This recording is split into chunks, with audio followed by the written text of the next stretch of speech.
Dr. Hermann Ober, who pioneered rocket design during World War II, once cryptically stated, quote, "We cannot take the credit for our record advancement in certain scientific fields. We have been helped." When asked by whom, he replied, "The people of other worlds."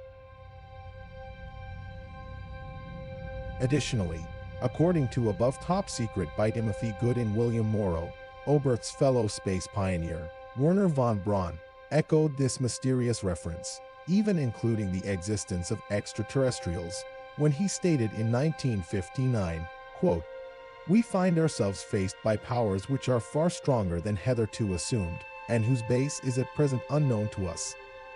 More I cannot say at present.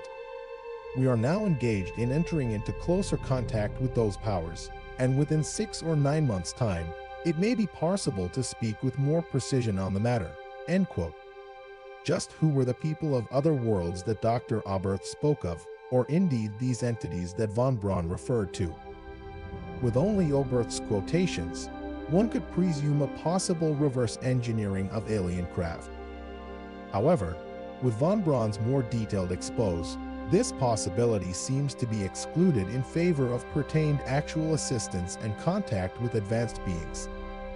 Many people also believe that an encounter with these beings, along with Third Reich craft built with their technology, was once encountered in an operation known as Operation High Jump. According to certain independent researchers, Richard D. Byrd, admiral of this operation, possibly encountered a hostile, formidable opponent, who he has claimed to have described as fighters that were able to fly from one pole to another with incredible speed.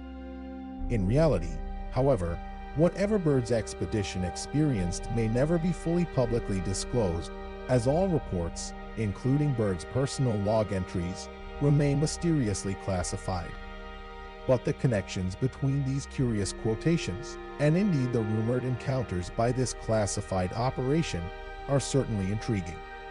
Furthermore, Operation High Jump was originally organized by Secretary of the Navy James Forstall. Interestingly, in 1949, Forstall was sent to recover from a supposed nervous breakdown at Bethesda Naval Hospital. However, after allegedly ranting to staff about the Antarctic, UFOs, and an underground Nazi city, Forstall was denied all visitors. Shortly after, he mysteriously died in a fall from his hospital room window. What did Forstall know? Were his perceived delusional rants based upon reality? According to the legend of the German Vril Society, a secret remote viewing was held in 1919 at an old hunting lodge near Brextagaden. During this event, Marie Arsik, a self-proclaimed medium, presented her supposed telepathic messages, which she claimed to have received from an extraterrestrial civilization existing in the constellation of Taurus. It is reported that these messages contained instructions for building a circular flight machine. It is interesting to note that German Oriental scholars and occultists alike regarded such mystic teachings with complete seriousness, with well-documented, well-funded diligent efforts put forth to discover and such individually proclaimed powers and their messages therein into viable technological realities. What happened in the Antarctic? Who were these people from other worlds that von Braun and Oberth spoke of? Did the Third Reich make contact with an alien or possible highly advanced once ancient civilization, allowing them to engineer mystifying technologies? We find such claims, rumors, and fragments of evidence to support such possible realities highly compelling. More than 2 years ago, a team of explorers led by scientist Vladimir Melikov were on an expedition within the Russian caves on Mount Bolshoi, when they made a miraculous discovery. Reports from Russian newspapers at the time indicated that a briefcase and 2 alien-like skulls were discovered in the cave systems of the Caucasus region. What is amazing about the briefcase is the insignia which can be found upon its front. It is the emblem of the NRB, once the Nazis' most secretive institutions. Founded by Heinrich Himmler in 1935, their mission was to find evidence that the Aryan race had once ruled the entire world. But they also branched into occultism, paranormal research, pseudoscience, and the study of UFOs and weapons development, all due to Himmler's obsession with such things. The strange appearance of the skulls has led to speculation that the Nazis were in contact with aliens. Mr. Melikov was reported as saying the creature is unlike anything known to man. He said among the most mysterious features of the skulls is the absence of a cranial vault or jaws. The eye sockets are also unusually large. He added, even when compared with the skull of a bear, it is hard to think that you do not have in your hands the remains of an alien creature. Paleontologists in Moscow were shown pictures of the skulls. They reportedly dismissed the skulls, saying they could have been exposed to sand for long periods of time, which could have altered their shape. Russian newspaper reports have also recorded other German discoveries in the area, including last summer when Elbrus hunters found his second suitcase with the Enigma logo. It is thought to have belonged to the huntsman of the German division, Edelweiss, and was found along with a ring showing a soldier in a mountain cap and a Nazi uniform. The Edelweiss was an emblem of the German mountain troops during World War II.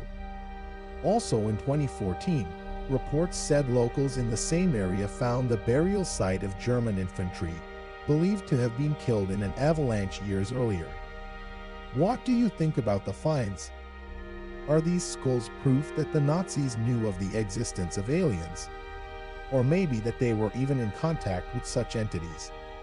The skulls in briefcase are now said to be stored at an archaeological complex in Belovad, a site which stores many historical artifacts. Other studies are desperately needed before they vanish from public view. The Lady of Elch, a limestone bust that was first discovered in 1897. She was found at an archaeological site on a private estate, 2 kilometers south of Elche, within Spain. Currently exhibited at the National Archaeological Museum in Madrid, the artistic influences involved in creating her are a heavily debated topic. This undoubtedly due to her unusual appearance and the fact that no one seems to be able to pinpoint her origins. According to the Encyclopedia of Religion, the Lady of Elche is believed to have a direct association with Tanit, the goddess of Carthage, who was once worshipped by the Punic Iberians. Though at best this could be perceived as a guess based on vague similarity. Clearly, the most striking and intriguing details surrounding the Lady of Elche is her mysterious and possibly advanced technological appendages. Located around her head and flowing down the bust, the original function for these strange decorations is unknown. The current academically accepted view is that the originally polychrome bust is thought to have represented a woman wearing a complex headdress, with large wheel-like coils known similar to rosettes on each side of the face. This, of course, is regardless of the fact that they look nothing like modern or indeed other ancient examples of rosettes or decorative wares from any publicly known ancient culture. While some scholars suggest that the sculpture is Iberian and associated with Tanit, the goddess of Carthage, others have proposed the work reflects a long-lost Atlantean goddess. The unusual features of the sculpture, such as the quietly kept detail that she had an elongated head, along with a curious yet clearly complex spools on her head, has led many independent researchers to suspect the spools were not part of a unique headdress, but was a type of lost technology, reflecting the highly advanced nature of the lost and forgotten Atlantean civilization. Art historian John F. Moffat, along with most of academia, agree that the shape of the lady's eyes, nose, and other features were too delicate to have been carved in pre-Christian Spain. Therefore, predictably, instead of suspecting that an unknown highly advanced civilization could have possibly created it, many academics have simply concluded it to be an elaborate hoax, regardless of the compelling evidence upon the statue which displays its true antiquity.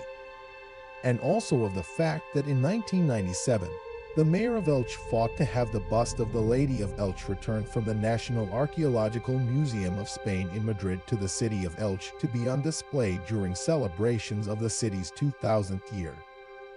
It was to be a special exhibit, but the petition to have the bust returned was denied.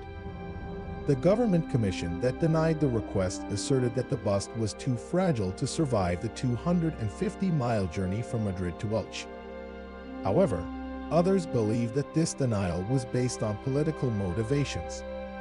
The director of Elche's archaeological museum, Rafael Ramos, argued that it was preposterous to say that the statue could not survive the journey, noting that more delicate pieces are transported around the world regularly.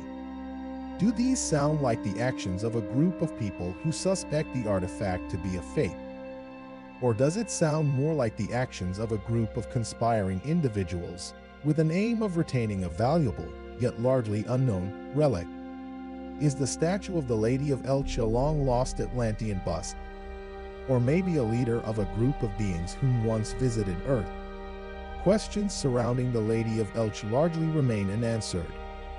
How did she end up in a farmer's field in Spain? The disputes and specialist theories surrounding the Lady of Elche clearly illustrate the secret importance of the bust. Just who was the Lady of Elche? An ancient queen? Perhaps an ancient alien? When a piece is clearly treasured by the same group who contested it as a fake, we always find such objects highly compelling. We previously covered what is undoubtedly one of the most peculiar ancient statues ever unearthed.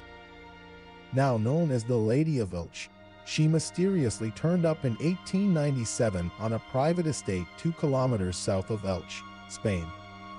Her unusual headdress is obviously her most baffling characteristic and a subject of heated debate to this day. Some claim that it is nothing but a mere fashion item, although their links to other ancient examples are reaching at best. Other theories pertain to them depicting some form of ancient advanced headphones, an antenna, or even that she was actually an ancient alien. An additional enigma surrounding the Lady of Elche is the cavity within her back, empty when discovered. The question is, why was the statue made in such a way? What was once placed within the statue? The information known about her is understandably extremely limited. She was long thought to be one of a kind, and as such, easily dismissed by academics as a mere one-off. However, it seems the lady wasn't actually unique. Additionally, she may have actually been a rather well-known figure to a civilization we are possibly yet to understand. Although the statue was found in Spain in 1969, in Richfield, Utah, another as yet unexplained object was found. Discovered at a depth of 6 feet, within soil that contained no other evidence of past disturbance. What some now think was once a buckle adorned with what clearly was an image of the Lady of Elche. The question is, who was the Lady of Elche? Why is an ancient medallion, presumed belt buckle, found within an empty field in Utah adorned with her image? Furthermore, upon the observance of the buckle, along with the bust of the Lady of Elche, is perhaps the most compelling clue pertaining to her identity discovered yet. Many people suggested that, due to the Lady of Elche's unusual existence and the claimed location of the discovery of the buckle, it was claimed that the U2 lady was in fact a fake. However, after extensive research, the inscription upon the avors was found to actually be authentic ancient Assyrian, translated as the Assyrian.